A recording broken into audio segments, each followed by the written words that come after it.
screen to get back to that. That was all. Okay, so we are talking about reading. We call our slideshow or our workshop the Reading Mountain because we know that for students to learn to read, there is a significant climb. It's a steep going at the beginning and starts to level out a bit more at the top, much like climbing an actual mountain. So that's sort of the analogy that we use. Last week we started off by, or last time we started off by talking about the LD profile and how is it a little bit different than typical learning profile. And so this graph we use to sort of demonstrate that. So if you see the lighter blue line on here, that represents a typical learner, and then the darker blue line represents a learner with LD. And so what we just talked about was the fact that everyone, all of us, kids, adults alike, within our cognitive profile, we all have strengths and weaknesses. And so for people who are more typically functioning, don't have an LD, then the cognitive profile has peaks and valleys, but they're much more close to one another. It's less of a jagged profile, and that blue line, that pale blue line, you can sort of see they all fit within a certain small range on the graph. And that's representing scores for each of the cognitive domains that would be assessed in a psychological or psychoeducational assessment. And the dark blue line shows an LD profile, which is quite dramatic in that the peaks and valleys are significantly different from one another. The highs are very high, the lows are very low. For this is just one LD student, so we know that not every LD student has the exact same profile, but this highlights, this particular student's profile really does highlight how much of a difference there can be from that verbal comprehension score, where it's really about using language to learn and to demonstrate knowledge, and then processing speed, which you know, the speed at which we're able to think about things and perform operations or make decisions or come up with answers. That processing speed is so low. So for this student, their profile is very jagged. And when you look at the next graph, hopefully I can make the slide move. When you look at the next graph, you can see that this is another 3 students with LD. So these are 3 students within our school, and each line, each color of line represents one student's learning profile or cognitive profile as assessed with the psychological or psychoeducational assessment. The verbal comprehensions, visual, spatial, fluid reasoning, working memory, and processing speed, those are the 5 domains that you find assessed in a cognitive assessment within a psych assessment. And then we added on the decoding, comprehension, and writing skills for these students because for our purposes here in our programming, we use all kinds of data and we share data with students and with other teachers, etc. And so because our programming is so focused on language, we also look at the decoding, comprehension, and writing skills. So we've added that on here. But just to sort of highlight that first graph was 1 student, now we have 2 other students added on to the graph, and you can see that every student with LD presents quite differently, and therefore their challenges in learning will look quite different as well. So it's important to really pull apart that psych assessment, understand where the students' strengths lie, where their students' weaknesses lie, and then understand how does that therefore impact their learning in all ways. Today we're just focused on reading. But that's sort of the purpose of having these graphs here. And oftentimes it's hard to pull pieces out of a psych assessment. So we do find that graphing does help make it a little bit more accessible to classroom teachers sometimes. This is our reading mountain. So we talk about the mountain because the climb is steep at the beginning, starts to level out further along. So this is just sort of something to demonstrate that. So you could see this is about word identification, so the ability to decode and read words fluently, and it's W scores, which is one of the scores that we use to measure our students using a Woodcock-Johnson assessment. And so you can see at the beginning, so grade 0, which represents before grade 1, so preschool, kindergarten. Then the climb starts as students start to acquire those skills. The climb starts for them, and it's really very steep until you start to get to about grade 6. And then grade 6, it levels out. And to grow in your reading ability from grade 6 forward through the grades after that, then it's really, you're looking not at those technical skills that contribute towards the actual mechanics of reading, and more so about comprehension, vocabulary development, fluency, that kind of thing. And so those things are a little bit easier for students to acquire and a little bit less complicated or maybe complex in the amount of skill that they are acquiring all at the same time to move those levels. And that's why that sort of levels out there. So students who are in the primary or the very beginning of their journey learning to read, regardless of their age and what grade they're in, wherever they land in their journey of learning to read, in those early stages, they have a very steep climb. It's very difficult work for them. They're learning a lot of different things to weave together to be able to read.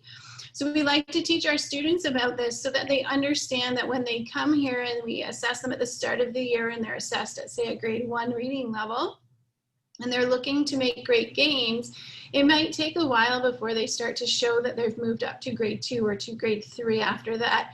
And they might be a bit discouraged because students who are starting out at a grade 5, 6 level might move along much more quickly. So we teach them about this climb and the fact that it's much more steep at the beginning because you're learning a whole lot of different skills that are going to be woven in together into making that ability to read, whereas further along, it's a little bit less complex, the learning process. So just to sort of, we use this as a teaching point for our students. We also use it as a communication point for our parents to help them to understand where their student is and how quickly they may or may not move based on where they are in their journey.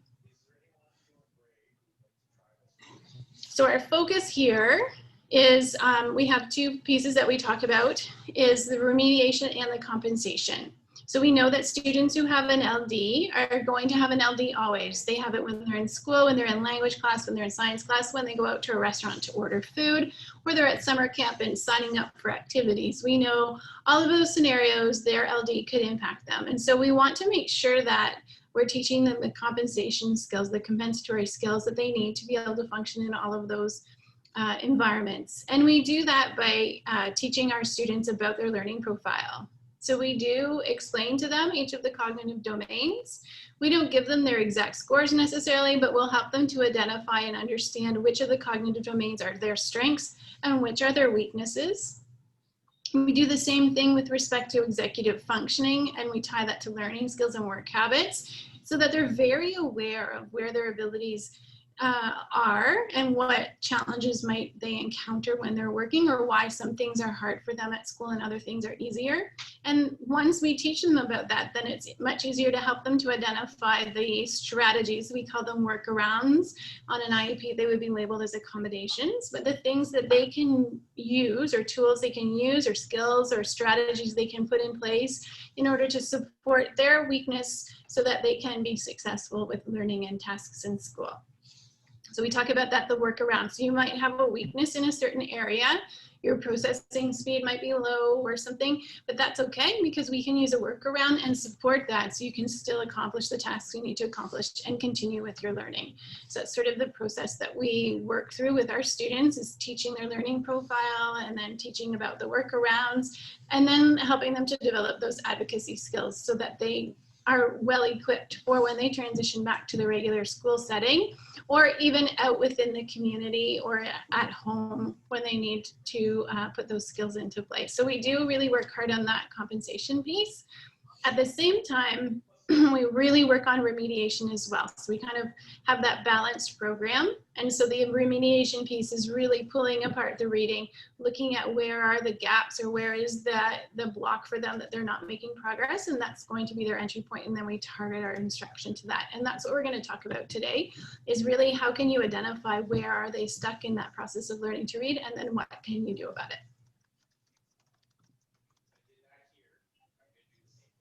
So this is the road to learning, or the road to literacy, sorry, and we mentioned this briefly last week, where we know that our alphabet and written word is really code for oral language, right? So our language is an oral language, and then we apply the code of our alphabet and our spelling and our words to that oral language. And so for students learning to read, it's quite a long journey that starts with oral language, the auditory processing, speech perception, so that ability to understand that the sounds people make are words, that kind of thing, identifying those words, connecting them to the concepts. So that's that piece. And then oral language skills moves to phonological awareness, then phonics, decoding, spelling, and comprehension. So we're going to sort of look at each of those stages along the way, but I think that what our experience here has taught us is that sometimes when we are working in schools to support students who are struggling readers, we are providing interventions that maybe are not as targeting the right spot. So I always like to go back to this chart and sort of work backwards from comprehension and look at the students' abilities, look at the data that we have, and work backwards through and try and find where is the student that they have some consolidated skills, but they which steps have they consolidated and which steps haven't they? And that sort of helps us to find the entry point, and then we can target our interventions to exactly where the student is with their learning.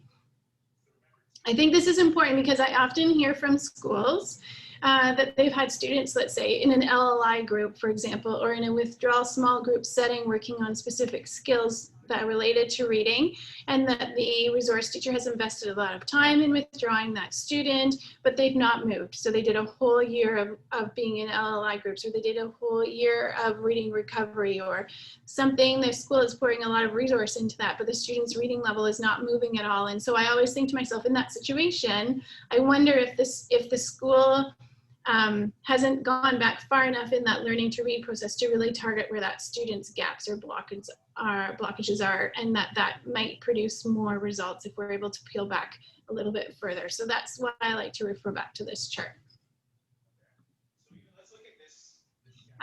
So then the reading rope, we had a different image of it last week, but this is just actually a photograph of a bulletin board that's up in our school, and it's just a good representation of all of the pieces that go into being a fluent, efficient, competent reader.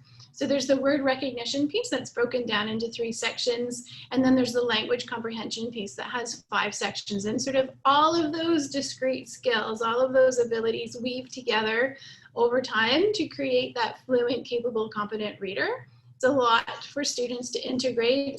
You know, they're all discrete skills that they have to acquire on their own, and then they have to be able to integrate them and weave them together in order to be fluent readers. And it's important maybe to show students that, to help communicate that to teachers and parents, and make sure that everybody's aware that reading is such a complex process. It takes a lot of work, and there are a lot of places that kids can stumble, and that's sometimes why we're not seeing a lot of progress quickly.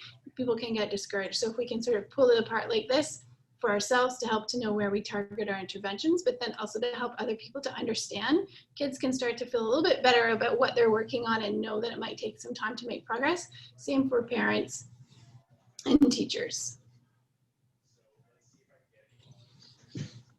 So as Wendy pointed out already, the students who come to us, although they all have been diagnosed with an LD, they all look very different. Their profile is very different. And then the same is true for the reading disability. So they could all be struggling in different areas, and really it's our job to, like Wendy said, look deeper and figure out where that barrier is. So at SAG, we're always starting with data. We bring all the data that we have from the homeschool, but then we're collecting our own data as well. And we'll look at that in the next slide. So once we've gathered as much data as we can, then we're coming up with a plan with small achievable goals along the way. And we spend a lot of time with this data, not only as a staff, but also the students are working with this data too. So Wendy and I put together this chart, which is sort of a work in progress right now, using that road to literacy and breaking it down into those steps, beginning with the oral language and then working all the way up to comprehension. So we made a list of some of the sort of look-fors that we would notice in our student, and then what behavior. It's just looking a little fuzzy for me. I'm not sure if it's looking the same way for other people. It looks clear on my screen. Yeah, we're good now. Well, at least I'm good now. Hopefully other people are good too. So some of those student look-fors, the behaviors that we would see that would link up to which stage of reading or literacy acquisition, and then what assessments we would use. So for example, there's a teacher here that I've been talking with. So everybody here, obviously we're doing Empower to work on decoding and spelling.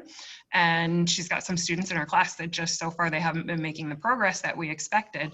So we're going back further, and I did a CTOP, which if you look in the chart, you can see that that's under phonological awareness. And so we just did a couple subsets of it, and he couldn't do an elision section of it. So that was really, he was manipulating sounds. And so I thought, okay, like he's further back than this. And I suspected he was probably at segmenting and blending. So she went and she did QPAS, I think it's called, a phonological awareness test. And then it was really surprising to see, because we expected, you know, he's probably going to fall, all these students are probably going to fall within blending and segmenting, but the majority of them actually were having a lot of difficulty with syllables. So it's really important that we go back and we're gathering as much data, because if our plan isn't targeting where that gap is, then it's just wasted energy and then frustration for the student and everybody else involved. So Wendy, I don't know if we have time to go through all of the sections and different assessments that we would typically use, or? I don't know if that we have time to really work through all of them, but I'm just sort of trying to keep an eye on the clock and know that there's more things that we really want to make sure we get to. Yeah. And maybe if anybody, maybe this is a good time to sort of stop and ask if anybody has questions. Is it possible to get a copy of the chart? Yeah, we can send a copy to Kelly and Catherine for sure. But just Awesome. like know that this is sort of like a living document that we're still working on. So it's got some of our ideas and things. By no means is it sort of definitive, though, just to sort of put that disclaimer out there.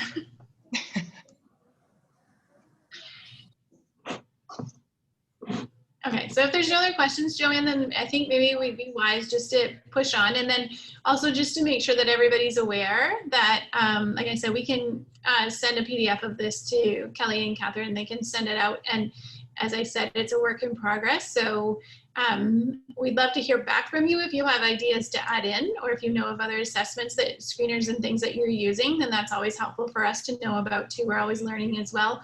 And then the other thing is that at any time, like we're always here as a resource for questions at any time. So afterwards, after today, if you ever wanted to reach out to us, then we're always happy to receive questions and engage in that professional dialogue with folks.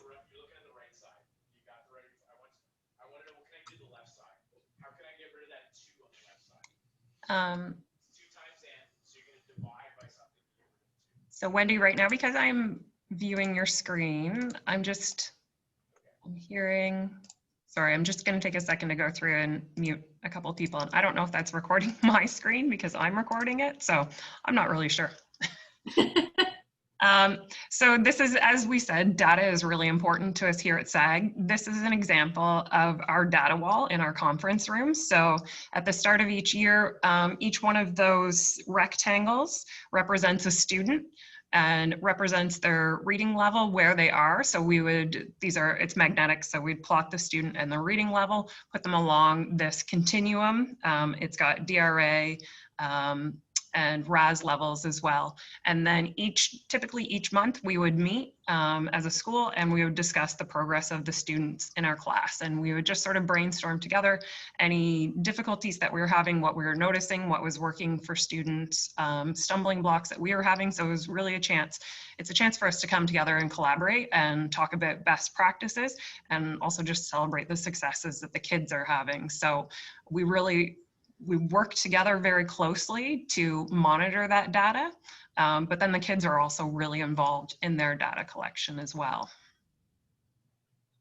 Joanne, just to add some more information for folks if they're wondering why the magnets or each individual rectangle is a different color. So each rectangle, I think Joanne said this, represents a student, but we try and have the label or the color of the magnet be the color of the where the student started. So the colors don't correspond super well, but like the bright pink ones represent that A to E section, and then the orange ones represent that E to I kind of thing. And so some of our students, you can see, have moved more quickly than others, and some, I'm not sure when this picture is taken, but it's possible that those orange ones that are back in the kind of red zone may have represented students who were here last year and then had a little bit of a summer slide going backwards in their reading with our September assessments. So just to explain with the colors.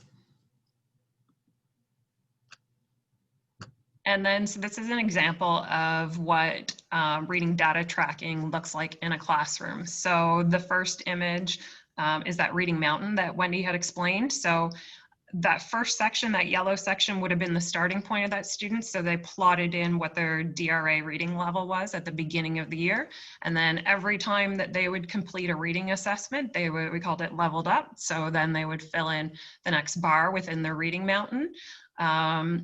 We have it tracked in two spots actually. So the second image has both their DRA level and their fluency level, just so the students can see that their independent reading level and their fluency level is not the same, but we added the reading mountain because we thought it was really important for the kids to have that visual so that they knew the road that they were on. Like Wendy said, that it takes a long time to go through all those levels in the primary stage, so they could easily get discouraged, but when they had that visual of the mountain, it really helped to keep them motivated.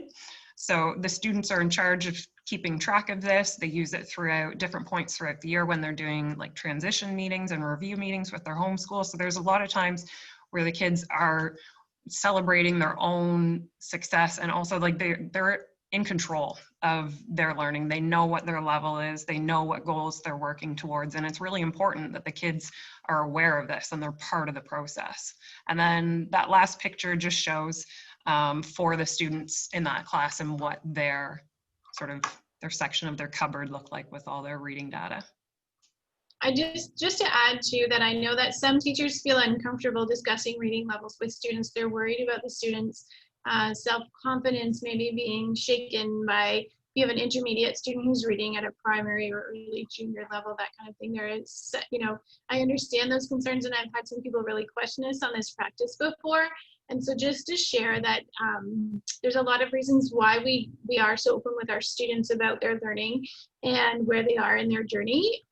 But one of the things that I think has really resonated with me is that our psychologists that we have that we consult with and work in collaboration with to support our students has explained that the kids know, right? Kids know whether they have a learning difference or not. Kids know that they can't read anywhere near as well as their peers, that kind of thing. And if we don't help them to understand that, we don't give them the language and the knowledge to understand what's happening for them, they default to a couple of different scripts. And they might default to I'm dumb or I'm lazy. And so that internal, whether they say that out loud or not, there's a thinking pattern that exists for them, and they have to find a reason for why they're struggling. And those are the two reasons that they can come up with if we don't give them the actual facts, the truth about the situation. And so there's a lot of power that comes in being honest about what's happening. And a lot of times I have met with families when we're doing applications to our school, and the family says, well, we haven't told them they have a learning disability, and we're nervous about telling them. And I can understand why people are nervous, but then I also always say to parents, well, the kid knows, like they know that they're not keeping up, or they know that they're not the same as their friends. So it's important to recognize that when we do this, we do it sensitively, but at the same time that it actually really seems to help our students, and they will voice that too if you get the chance to talk to them.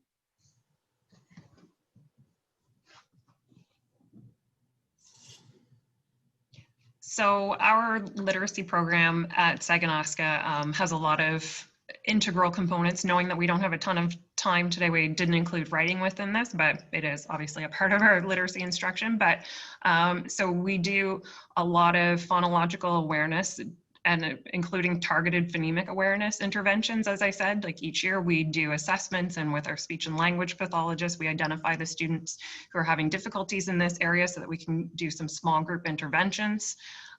We have developed a repeated reading strategy that the students use to help them with their fluency. We have a rapid naming program. We've used a couple different web-based ones. We also just use simple flashcards for the students too. We give them a lot of frameworks to help with reading comprehension, different strategies like sticky notes and visualizations, note-taking to help them make sure they're retaining the information. We focus a lot on vocabulary development. We have some activities that we do with our speech and language pathologists through the whole school, but then also activities that happen in the classroom, and then targeted interventions for students who in particular need some vocabulary development, like students often who are moving from grade 8 to high school and are going to have a lot of content heavy subjects, to make sure we build up that vocabulary for them. And then, as we said, a lot of data collection and goal setting that the students are involved in.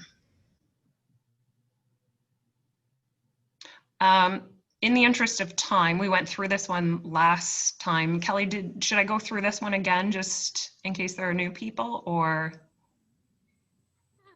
Sure, just really quickly, I think.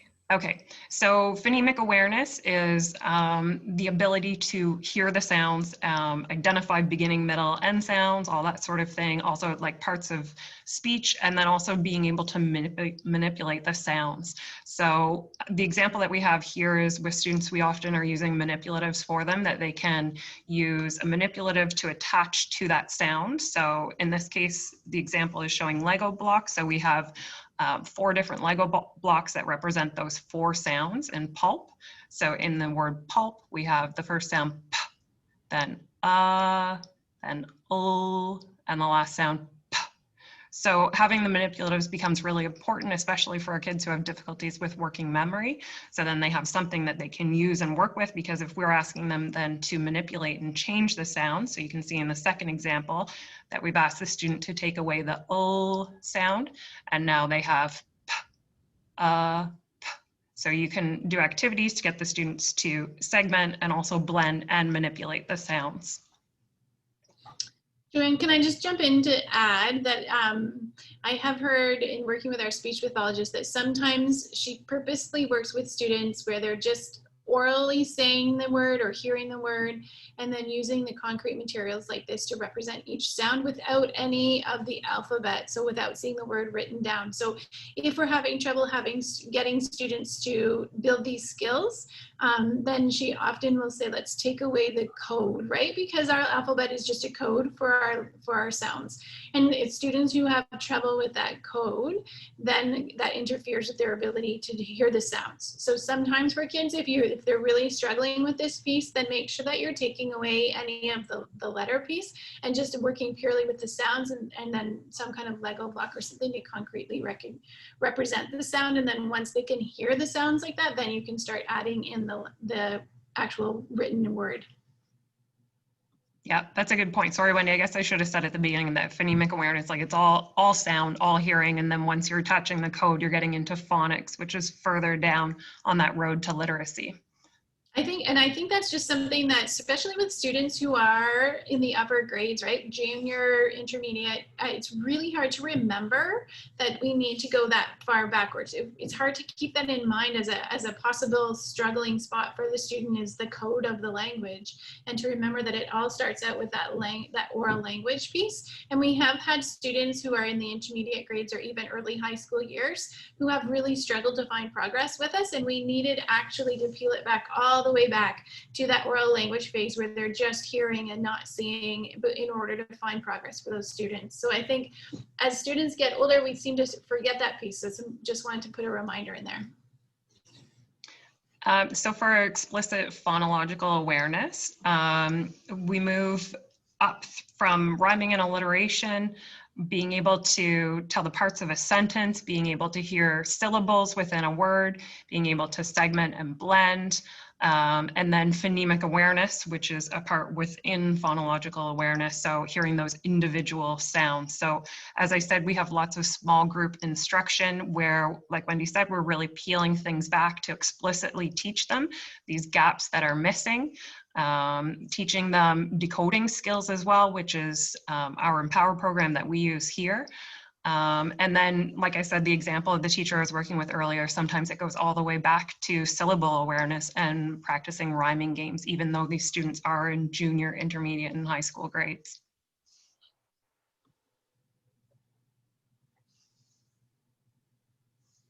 So as we mentioned before, phonics is when we're adding the code of the letters to attach to the sound. So here's an example of a word ladder.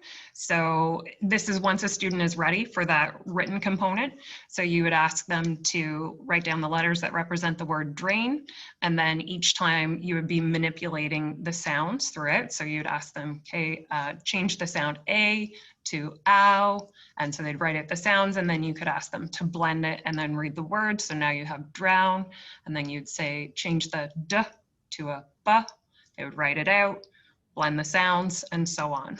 So there's a lot of these that I would start out just doing it orally with students if they're ready for manipulation, because some students weren't ready for the print. They didn't have that code yet. But then also I had students who really struggled with their working memory. And so if I would do it all orally, then they would have forgotten what their word was. And so having that print is really helpful.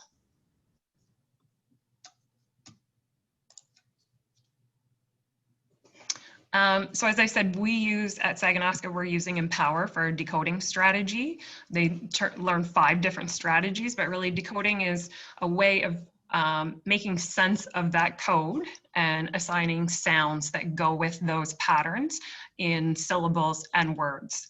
So there's an example here. We have a photo of a student who is using all of their decoding strategies. So some of the strategies that they learn here are being able to look for their affixes, so their beginnings and endings, that they're looking for spelling patterns that they recognize, looking for chunks of word that they recognize. So you don't need a prescribed program like Empower to teach decoding.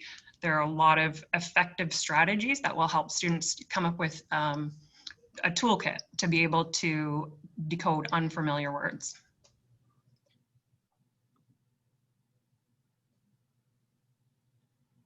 Oh, right. I think Jenny Hurley volunteered to do this one. Just to give context, because I think our last presentation we talked about Jenny Hurley. She was an ATA here with us, and she was a classroom teacher as well. So we have some words for her to rapidly decode. I'm here, Joe. I'm not going to let you down today. Okay, you just want me to go each one? Yep. Yoink.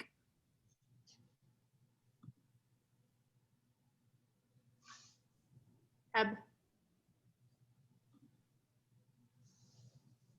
Fum.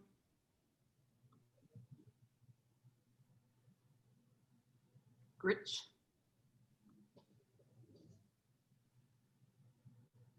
Dreep.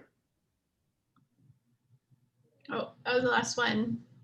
Are you going to talk about why we have those there? Yeah, so Jenny is an expert decoder. She has lots of strategies to decode the words. She knows her sounds, she knows her affixes. So those things just come automatically to her because she has learned those strategies and she can apply them with automaticity. So they're common spelling patterns and sounds that we know. So that's our goal, to get the kids to just automatically use these decoding strategies, even for nonsense words like this.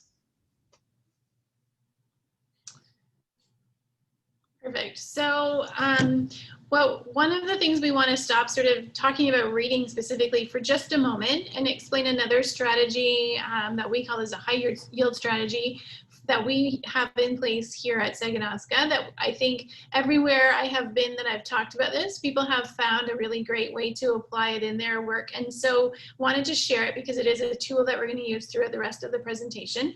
So mental contrasting, anyone who was there for our executive functions workshop last year that myself and my colleague Jeff Hockett, we came to one of your buildings and did a presentation for teachers on executive functions. We would have talked about this then as well. So maybe it's a review for you, but basically mental contrasting is a way of sort of looking at things and developing a plan in my mind. So what you do is establish a very specific goal.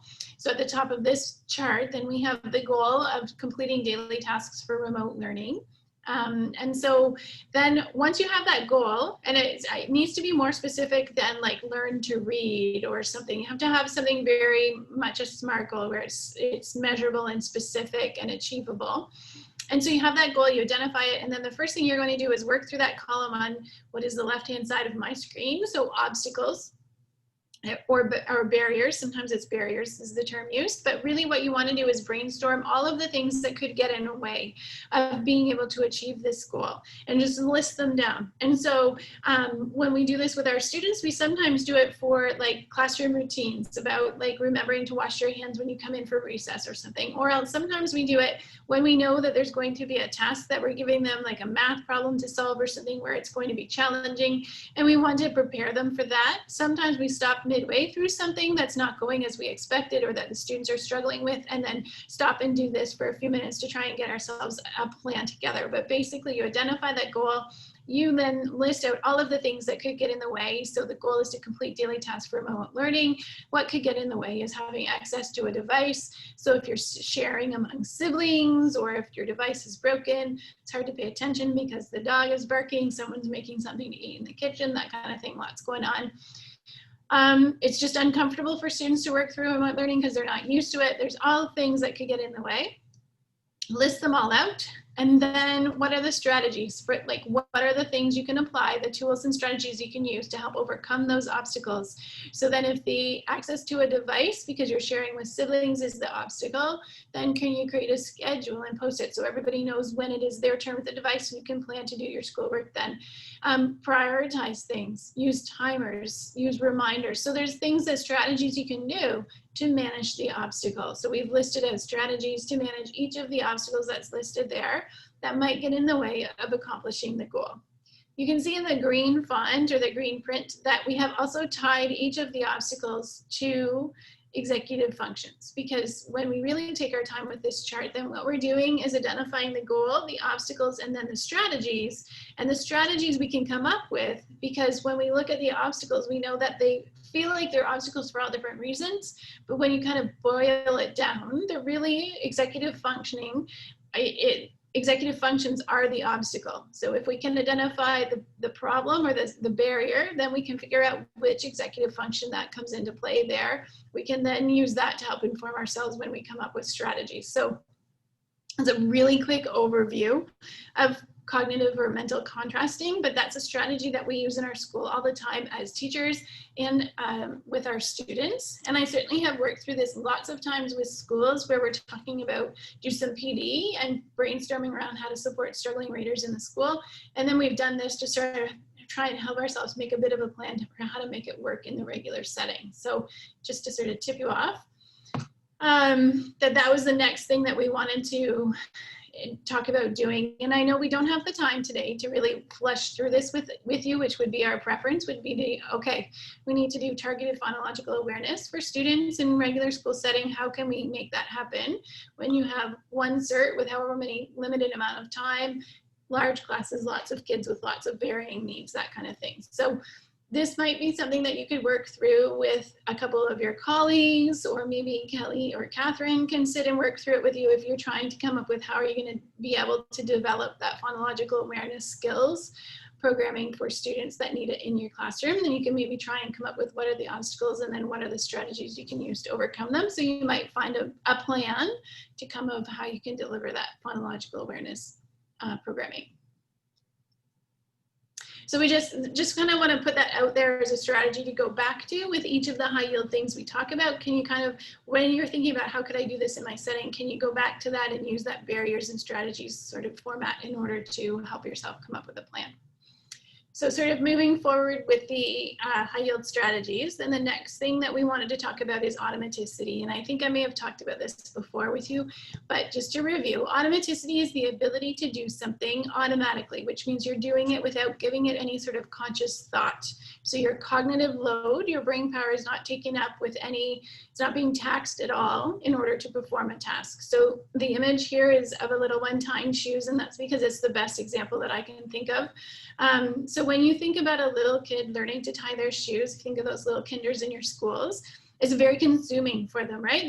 It's all they can do is to focus on that and sort of talk themselves or think through each step about making a loop, et cetera, et cetera. And so they're very consumed with that. It takes all of their cognitive ability to focus and think about the process and what they coordinate their hands and everything.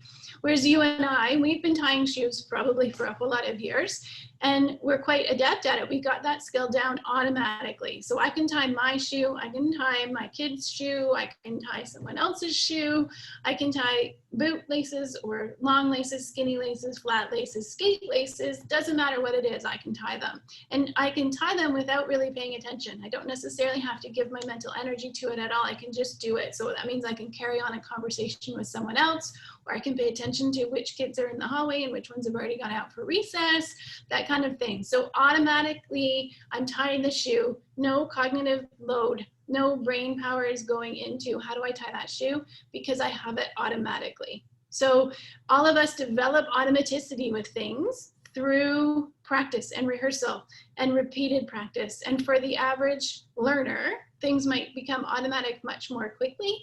Whereas for a student with an LD, they might need repeated practice, way more repetitions than you would ever imagine before something is going to become automatic. And automaticity plays an important role in reading, because for you or I or Jenny Hurley, who was adeptly decoding those words without hesitation, that's because she knows her letter sounds automatically, right? She knows the sounds, she knows how they work together, she can blend them, all of those things, that's all automatic. So you can see a word that you've never seen before, decode it and read it quite fluently, quite readily, because you have automaticity with those processes and with that knowledge. So automaticity really plays into reading fluency. And reading fluency is really talking about the ability to read in the sort of same way that you're able to carry on a conversation. So you can read with proper expression without hesitation to decode words, that you can read accurately without having to work at it. So it's automaticity with your reading, or being able to read fluently, comes through practice for all of us. And for LD students or students with LD, it sometimes comes with a great deal of practice. But it's very important, because when we're reading fluently, we're more likely to be able to understand what we're reading, which makes sense, right? If you handed me a physics textbook, a grade 12 physics textbook, I would have to work really hard to make sense of some of the terms in there. And when I'm working really hard focusing on individual words, then I don't have as much brain power to give to the rest of the sentence or the context of the paragraph. And so then I'm going to have a harder time comprehending it. So when I can read fluently, then I'm not having to give my brain power to decoding those individual words and sorting them out. Then I can pay attention to the content, and therefore my understanding is increased. So reading fluency is really important for students.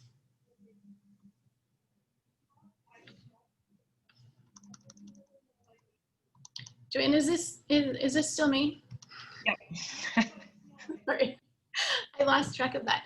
Okay, so one of the high yield strategies that we use at our school is to develop fluency for our students through a repeated reading program. So we know that research tells us that students with LD require a lot more repetition in order to develop automaticity with things. So we know that they need that practice with reading to become fluent readers. So we have sort of set up a routine, or we refer to it as a program with students here to develop their fluency skills that involves repeated reading of a passage. So what happens is on Monday, students are given a leveled passage. Interrupt, Wendy, but I feel like the next slide has the pictures. And so, yeah, because I'm realizing now this might be a bit repetitive. Okay, perfect. That's just clear. All right, so on Monday morning, and obviously it doesn't have to be Monday, you can organize it however, students get a passage. So it's a leveled passage, and it's a passage we use reading A to Z, and we make sure that the passage that they receive is 1 to 2, if not maybe even 3 grade or levels below their independent reading level. So it's not a passage they have to spend a lot of time decoding. It's a passage that is below their independent reading level. And they get 5 minutes to sort of look at it and apply any kind of plan that they might have from the previous week. And then they are going to read that. They're going to listen to it read by a fluent reader, so an adult in the building is going to read the passage to them, and then they are going to read the passage with that adult, and they're going to identify a plan that they're applying to this passage to support their fluency development. And it looks a little bit different in some of our classrooms, but in basically what we do then is have students create a book creator. So we use the book creator app or book creator online and have them create the same template week after week where they record themselves reading. They put a picture that represents the content to show some comprehension of the text. They show a picture of the text, and they also have a picture of their goal card. So our students each have goals with respect to their fluency that identify their strengths and then one thing that they're working on for the next time. So that could be attending to periods, it could be attending to word endings, it could be volume or rate at which they're reading, all kinds of things. So then each day of the week, Monday, we do all of that work. And then each day of the week, the student reads the exact same passage at least 2 times with an adult. So we have that happen during our homework hour. And they read it at least twice and make sure that they're working on the goal that they've identified. And then on the last day of the week, the student reads that passage out loud in front of the class and they get feedback. So the class we help the students at the beginning of the year, but over the year they acquire the skills of giving feedback to their peers. And what they're doing is identifying the strengths. So did the student read at a good pace? Were they at a good volume? Did they pause appropriately for punctuation? That kind of thing. And then they identify a goal for the next time with their teacher. So that next week when they have another passage, then they know what they're working on. And so our students do this routine weekly. And it really helps, that repeated practice with a passage really helps to develop their fluency. The key being that it is at a level that is below their independent reading level. Joanne, did you have something to add to that? No, I think just our next slide talked about what the rest of the class is doing while this is happening. So to try and keep the students engaged and make sure that they're focusing on their comprehension and that listening to somebody else read is going to benefit them too. So we have students either sculpting with clay, the main idea of the passage that's being read. Sometimes they're drawing visualizations of what's happening, depending on the level of the group. Sometimes we give them comprehension questions to work on as well, or to identify other important information from the text. And then also they eventually throughout the year, they start giving feedback to their peers as well. So they start talking about the things they noticed that their classmates were doing really well and next steps they think they should work on. So obviously how it looks in a classroom of 6 to 8 kids is a little bit different than it would look in a whole class or how it might look in a guided group that you've got a couple times a week. So again, we've just put in this slide where I have worked through this a number of times with different schools around how to create a repeated reading program for students in the regular school setting. And just quickly to share, I know that one school that I worked with where the classroom teacher decided to divide her class into 5 groups. And so she had it running on a cycle. So there was a Monday group, a Tuesday group, a Wednesday group, etc. So she did follow sort of that same cycle that we just quickly walked through in terms of begin on Monday and then sort of end with that passage on Friday. But she created so each group started on their day of the week and their cycle ran the 5 days from there. And she dedicated like half an hour or something each day to working with that group of students on their repeated reading to make sure that they had their new passage read and then to listen to the other students who were on the last day of their cycle. So that's one way a school has done it. Another way, I know CERTs have run, resource teachers have run withdrawal groups to just do the repeated reading and they just withdraw them on the Monday and the Friday and then the repeated practice happens within the regular classroom in the week. I also know one school where they pulled some grade 8 students who were strong, capable readers and partnered them with some grade 3 students who were struggling readers.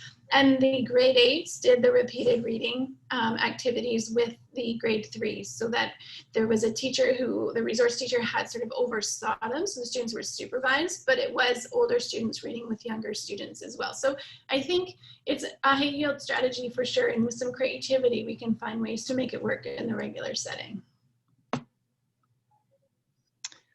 Wendy, before I dive into our next high yield strategy, I'm just keeping an eye on the time. We've only got a couple minutes left. I wonder, I think let's do rapid naming. Let's just do more strategies. And yeah, I was going to say rapid naming and vocabulary. Yeah.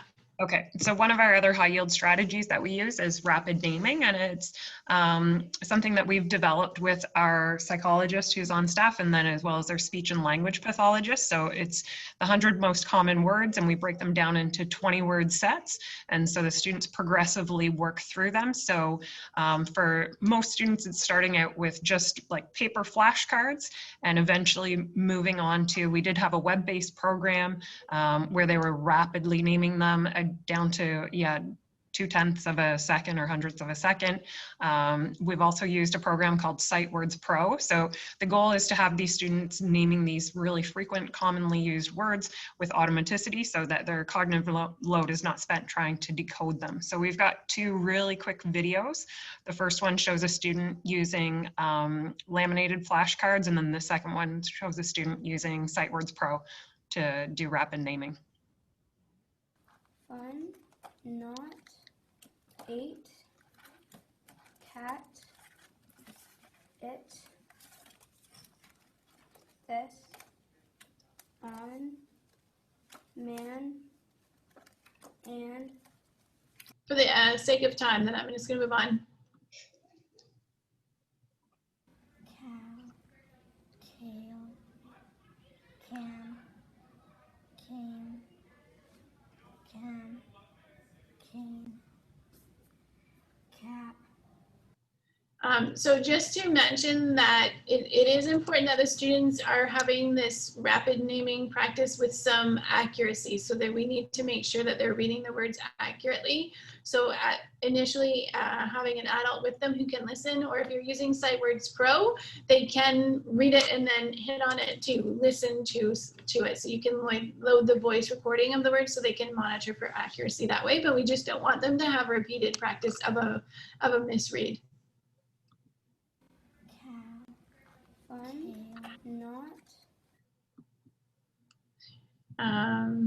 Okay, go ahead, Joe. So another thing that we do as a whole school is we spend a lot of time talking about things like double meaning words, synonyms, antonyms, homophones, and we do a lot of vocabulary building within the school to just build understanding of different words for events that happen throughout the school, because we know for our students that they have limited vocabularies, and increasing that vocabulary is really important to them.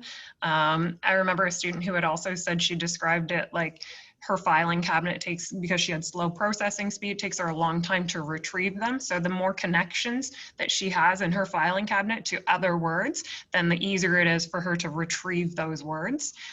So we spend, one thing that happens in classrooms a lot too is spending a lot of time pre-teaching vocabulary before we start a new unit. So here's an example.